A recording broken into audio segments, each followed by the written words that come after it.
여러분 또 이렇게 금요 예배를 통해서 여러분 뵙게 되네요. 옆에 있는 분과 인사합시다. 사랑하고 축복합니다. 인사하시죠. 네, 사랑하고 축복합니다. 또 이렇게 인사하십시다. 한 번 더. 당신은 누구와 함께 할 때 가장 편안하십니까? 당신은 누구와 함께 할 때 가장 편안하십니까? 저희가 이제 여기서 예배를 이제 영상으로 보낸 지 벌써 3주째 되네요. 여러분들 주님의 이름으로 잘 계실 줄 믿습니다. 한 흑인에 대해서 소개를 하기를 원합니다. 찰리 스미스라는 분입니다. 1981년에 이분이 흑인 중에서는 가장 장수한 분으로 기록됩니다. 130세의 나이로 플로리다주 바토우에서 세상을 떠나게 되는데, 이분이 130년 동안 살았던 그의 인생은 정말 고통으로 점철된 인생이었다라고 할 수 있습니다. 그는 노예로 태어나서 갓난아기 때부터 심한 고통 속에서 살았었습니다. 미국의 남부와 서부를 헤매며 많은 사람들로부터 매를 맞았고요, 모욕을 당하고 굶주림과 병과 또 죽을 고비를 20번 이상을 넘겼다고 합니다. 그가 한때는 서부의 최고의 총잡이인 제시 스임스의 마구간에서도 일을 했다고 해요. 이렇게 거의 130년 동안 고생하다가 살다가 죽게 되었는데, 이분이 죽기 며칠 전에 스티븐스 목사님이라는 분이 이분을 신방하게 되었습니다. 그런데 목사님의 신방을 받은 이 찰리 스미스가 기도하기를 이렇게 기도했다고 해요. 하나님, 내가 흑인으로 태어나게 하셨음에 감사드립니다. 고통스러운 노동 생활도 감사드립니다. 130년간 언제나 내 곁에 계셔 주셔서 하나님 정말 감사합니다. 라고 임종을 며칠 앞둔 그가 그렇게 말을 하더라는 거죠. 이 기도 소리를 듣고 스티븐스 목사님이 이렇게 말을 합니다. 이런 신앙만이 하나님을 기쁘시게 할 수 있습니다. 라고 말씀하셨어요. 여러분, 인생을 살아가면서 하나님과 동행한다는 것만큼 큰 기쁨과 감사한 일은 없습니다. 언제 어디서 무엇을 하든지 두려울 것이 없고 불안할 이유도 없는 것입니다. 전능하신 하나님께서 지금 나와 함께하고 계시기 때문입니다. 여러분은 늘 하나님과 동행하고 있으심을 믿으십니까? 우리는 지난 주간에 서기관들과 바리새인들이 정말 믿음이 없고 종교적인 행위들로 가득 찬 것을 우리가 보게 되었습니다. 그래서 그들의 모습을 보시면서 예수님께서 매우 심한 말씀을 하셨습니다. 어떻게 말씀하셨는가 하면, 너희가 너희 죄 가운데에서 죽으리라 하였노라. 너희가 만일 내가 그인 줄 믿지 아니하면 너희 죄 가운데 죽으리라. 이렇게 매우 좀 심한 말씀을 하셨습니다. 이런 말을 듣는 것도 어떻게 생각하면 당연한 것이, 서기관들과 바리새인들은 정말 눈앞에 계시는 하나님의 아들이신 예수님을 알아보지 못하고 예수님을 믿지 못했습니다. 예수님은 수많은 가르침과 이적과 기사를 일으키셨습니다. 이런 놀라운 광경들과 가르침을 경험하면서도 믿지 못한 거죠. 이런 관점에서 보면 정말 더 무서운 이야기를 들어도 마땅했을 것입니다. 그런데도 예수님은 그렇게 말씀하지 않으셨습니다. 26절과 27절 우리가 읽었던 말씀을 다시 한 번 더 읽겠습니다. 시작. 내가 너희에게 대하여 말하고 판단할 것이 많으나 나를 보내신 이가 참되시매 내가 그에게 들은 그것을 세상에 말하노라 하시되 그들은 아버지를 가리켜 말씀하신 줄을 깨닫지 못하더라. 아멘. 예수님께서는 서기관들과 바리새인들에게 너희에 대하여 판단할 것이 많으나 오직 하나님께로부터 들은 말씀만을 전하겠다라고 이렇게 말씀하십니다. 이 말씀에서 보면 예수님께서 하나님께로부터 들은 그것을이라고 말씀하시고 있는데, 여기서 들으리라는 이 들으리라는 말이 헬라어로 에쿠사라는 단어로 쓰여져 있어요. 이 에쿠사라는 단어는 아쿠오라는 단어의 부정과거 시제로 사용되었습니다. 아쿠오라는 단어의 뜻이 어떤 뜻이냐면 경청하다라는 뜻이 있어요. 경청하다. 예수님께서 하나님 아버지의 말씀에 대해서 경청하셨다라는 것입니다. 여러분, 경청하다는 것이 어떤 것입니까? 제가 인터넷에 검색을 해봤더니 이렇게 나와요. 상대방의 말을 듣되 귀를 기울여 주의 깊게 듣는 것을 뜻한답니다. 이 경청하다는 말이 히브리어로는요, 샤마라는 단어입니다. 이 샤마라는 단어는 순종을 전제로 듣는 것을 뜻합니다. 순종을 전제로. 결국 경청한다는 것은 상대방의 의중을 잘 파악하고 그 뜻에 순종하려는 마음의 준비가 된 상태에서 귀를 기울이고 어떻게 순종해야 할 것인지에 대해서 알기 위해서 듣는 거라는 것입니다. 이 듣다라는 헬라어, 지금 우리가 아코라는 단어를 살펴보고 있는데 이 아코라는 단어는 또 다른 뜻이 있어요. 이해하다, 복종하다라는 뜻이 있습니다. 그래서 단어의 뜻을 살펴본 바와 같이 예수님은 하나님 아버지의 말씀에 대해서 잘 들으셔서 온전히 이해하고 순종하신 분이라는 것을 우리가 알 수 있습니다. 여러분, 이 세상에 존재했던 수많은 자들 가운데 하나님 아버지의 말씀을 온전히 듣고 깨달아 아신 분은 오직 예수 그리스도밖에 없으세요. 예수 그리스도밖에.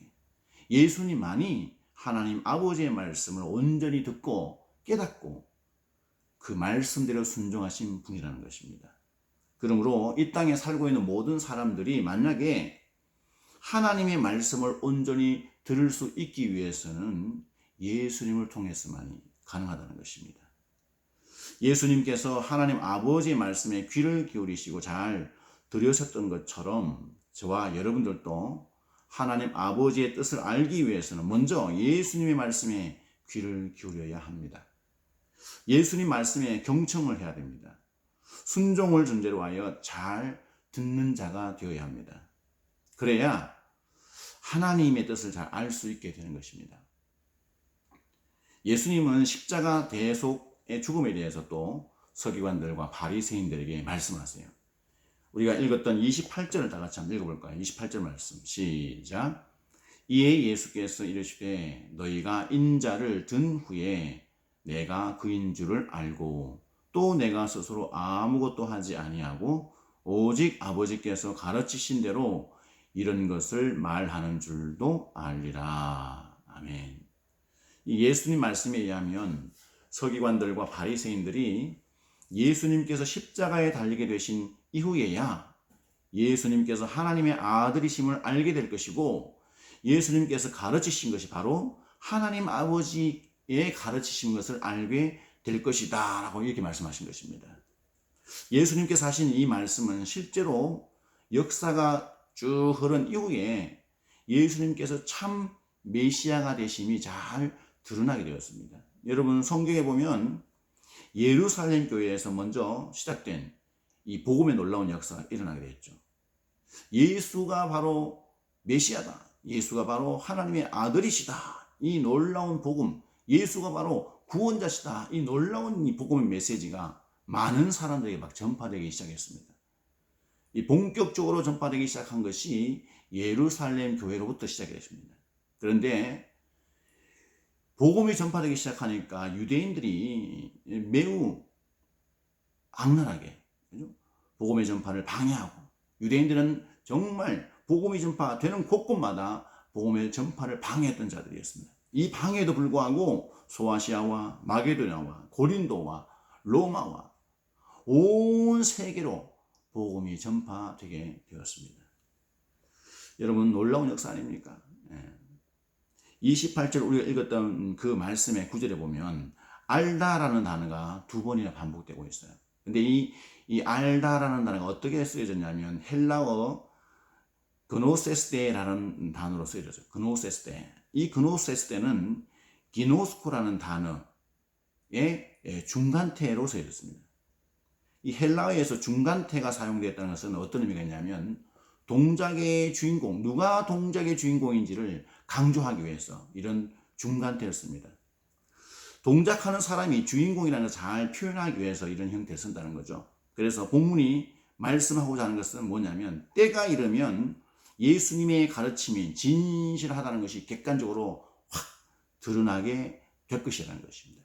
그래서 결국은 예수님을 거부하는 사람들조차도 예수님의 존재를 인정할 수밖에 없는 그런 상태가 될 것이라는 것을 지금 강조하는 것입니다. 여러분, 예수님의 존재에 대해서 너무 늦게 깨닫게 되는 것. 하나님을 믿고 하나님의 존재를 믿고 하나님 아들의 존재를 믿고 그분이 구원자가 되심을 믿는 그 때가 너무 늦어지는 것은 너무 안타까운 일입니다. 사랑하는 여러분, 우리가 세상을 살아가면서 모든 세상 일에 있어서도 때가 있다는 것을 우리가 잘 알고 있습니다. 너무 늦은 것은 때로는 후회를 불러오죠. 서기관들과 바리새인들에게 있어서도 마찬가지입니다. 서기관들과 바리새인들에게 있어서 예수님이 그런 말씀을 할 정도로 너무 안타까워서 이들에게 이런 말씀을 하는 정도 되면 어떤 일이 벌어질까요? 정말 저들은 어쩌면 가장 외적으로는 종교적인 생활을 철저히 감당하고 사람들이 사랑하고 사람들로부터 존경을 받는 사람이긴 하지만 정작 저들의 영적으로는 죽어있는 자들. 저들은 너무 주님을 제대로 아는 것을 늦추어서 영원한 형벌을 받을 수밖에 없는 그런 자들이 될 수도 있다라는 것입니다. 하나님께서 성경의 기자들을 통해서 때에 대해서 많이 말씀하셨는데 하나님께서 이 모든 것들을 지으실 때 때를 따라 아름답게 하셨고 또 사람들에게는 영혼을 사모하는 마음을 주셨다는 것입니다. 하나님이 하시는 일의 시작과 마침은 사람들이 청량할 수 없게 하셨다고 하나님이 말씀하셨어요. 하나님이 천지를 창조하신 모든 범사에는 기한과 목적이 있다는 것입니다. 또 땅의 모든 일들은 사람이 예상할 수 없는 그 기한에 제한적으로 되어진다고 성경이 곳곳에서 말씀하고 있어요.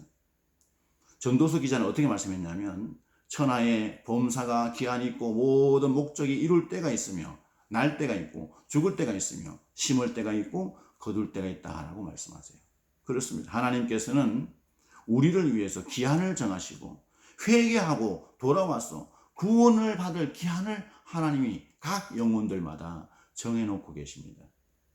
만약에 우리가 하나님이 정하신 이 기한의 때를 이 기회를 놓치면 우리는 돌이킬 수 없는 후회를 하게 될 것입니다. 이 세상 사람들에서도 이 세상에서도 기회와 때를 놓치게 되면 돌이키지 못하고 정말 고통하며 슬퍼하는 그런 때가 있다는 것을 우리가 너무 잘 알고 있어요.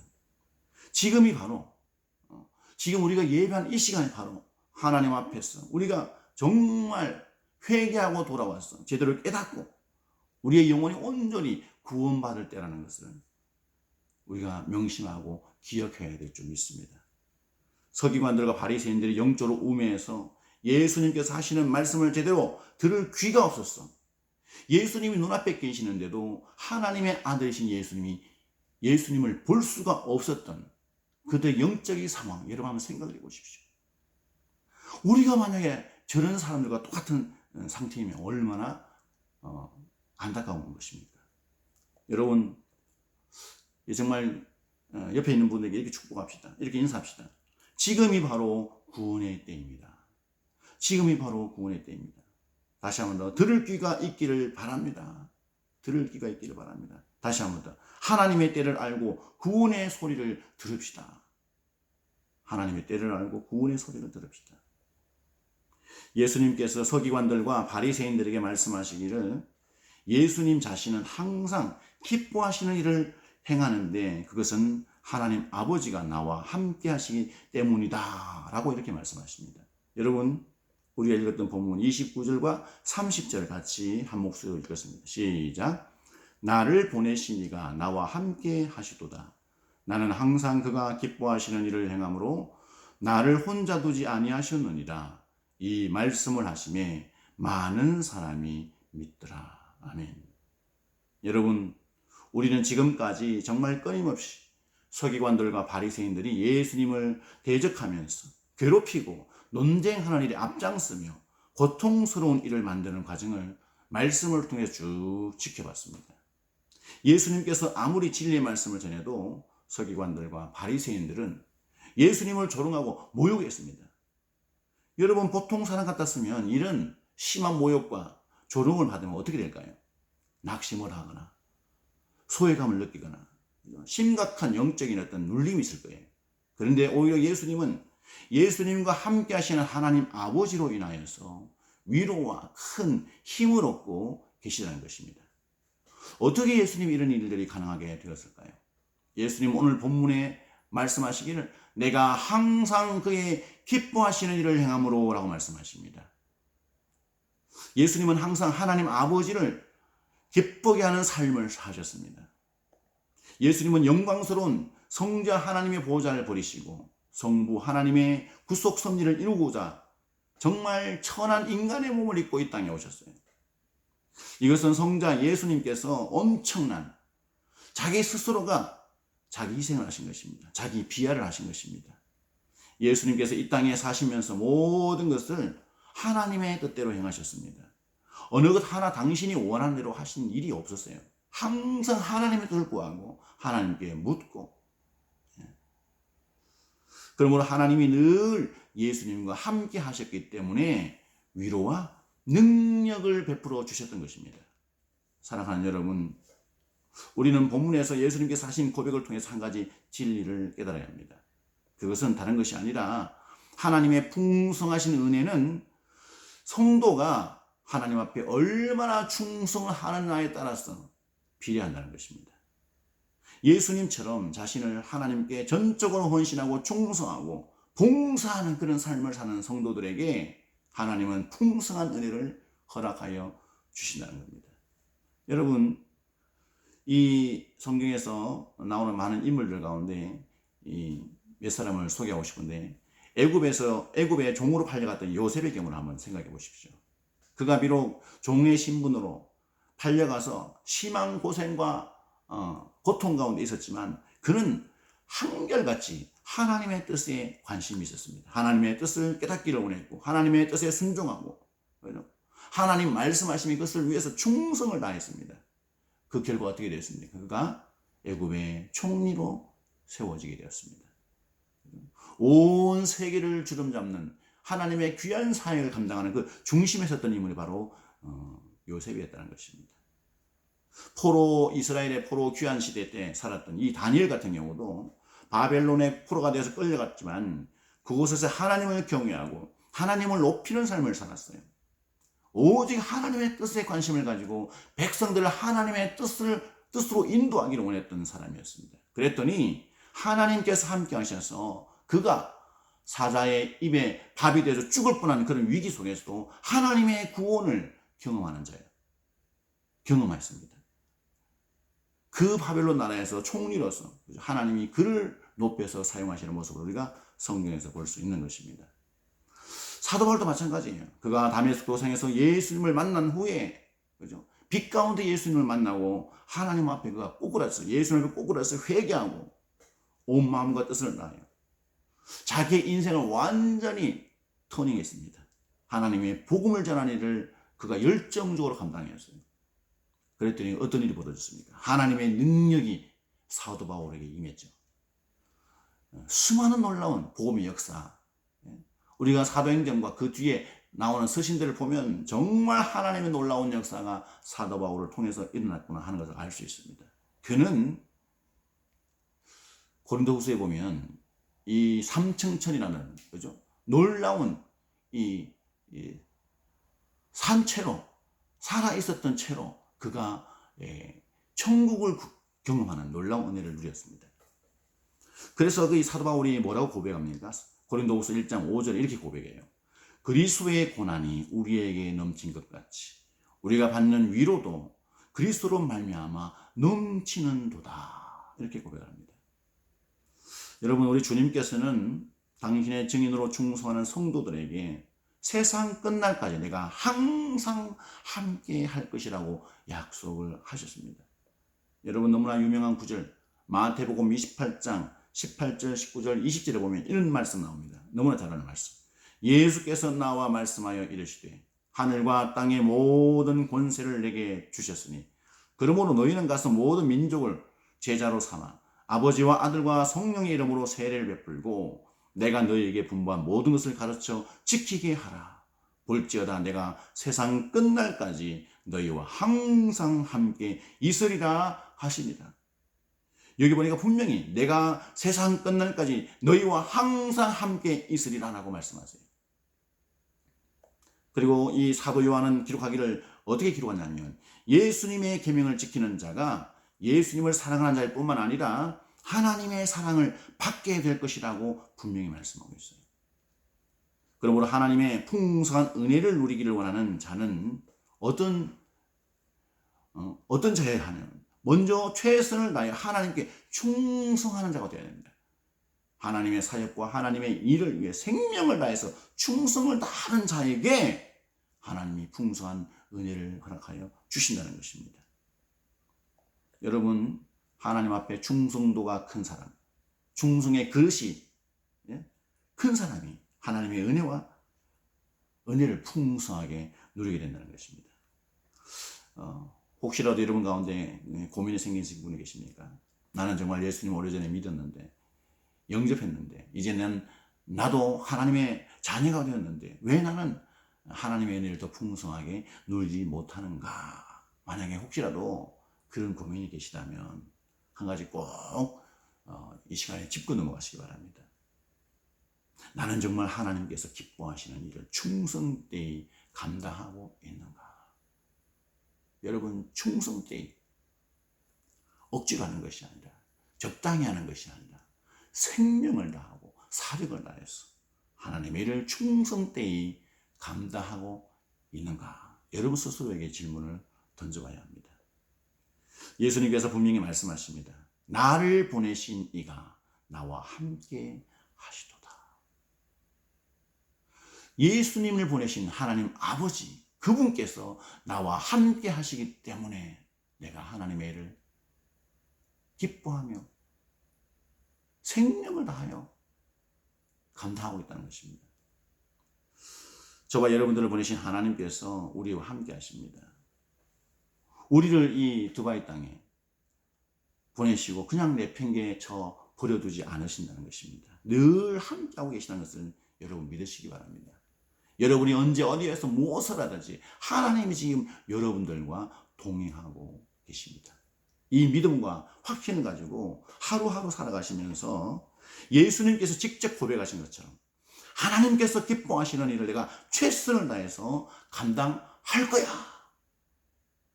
이런 선포, 이 선포와 함께 여러분 삶 속에서 실제로 이런 일들이 일어날 수 있기를 주님의 이름으로 축복합니다. 이렇게 할 때 우리의 삶에 우리가 예상하지 못한 놀라운 하나님의 은혜가 풍성하게 임하게 될 줄 믿습니다. 하루하루 살아가는 삶에서 여러분들 삶 속에서 감사와 기쁨이 넘치게 되시기를 주님의 이름으로 축복합니다. 네. 하나님은 하나님이 나와 함께 동행하시는 것을 믿는 자들을 통해서 역사하십니다. 이 말씀을 잘 기억하시면서 하나님 앞에 함께 찬양 드리겠습니다.